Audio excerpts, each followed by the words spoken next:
Diabetes is a serious challenge for many children and teenagers. Their well-being depends on various decisions that they have to take throughout the day.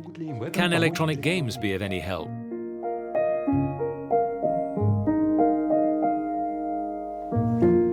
Ilona lives in a small town not too far from Amsterdam with her husband and kids, Tatum and Arjen. Both Tatum, who is 11, and her brother Arjen, who is 13, have diabetes.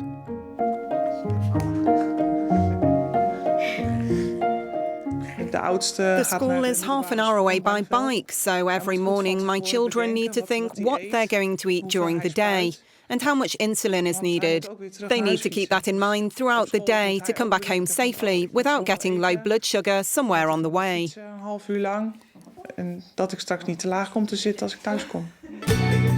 Tatum and Arjen are taking part in a European research project using electronic games to help children with diabetes. Special apps on their tablets train them to choose the right food, count carbohydrates and keep track of their activities in more of a fun way than books can ever do. Kids don't really read books that much anymore. We prefer playing with our smartphones.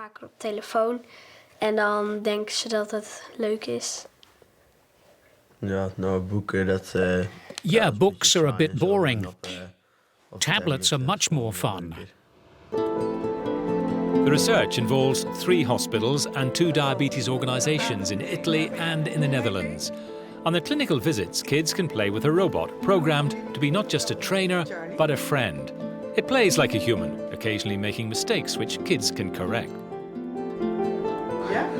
People have the tendency to humanize robots. And that humanization helps us with the bonding the child has with the robot. And that improves their engagement. Pediatricians can program the robot to set individual objectives for each child.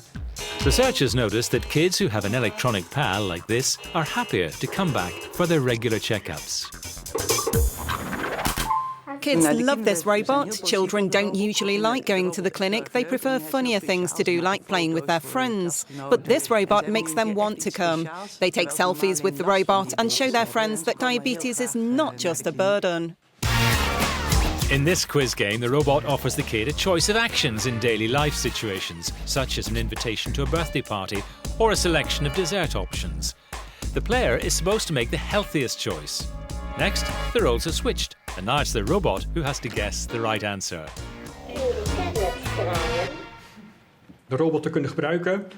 For this project, we need a robot that recognizes the emotions of the child, which knows how to make a sentence, how to select questions. We had to create all that.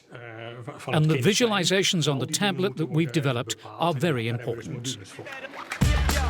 Although the robot doesn't provide medication advice, it helps to understand symptoms of diabetes-related conditions.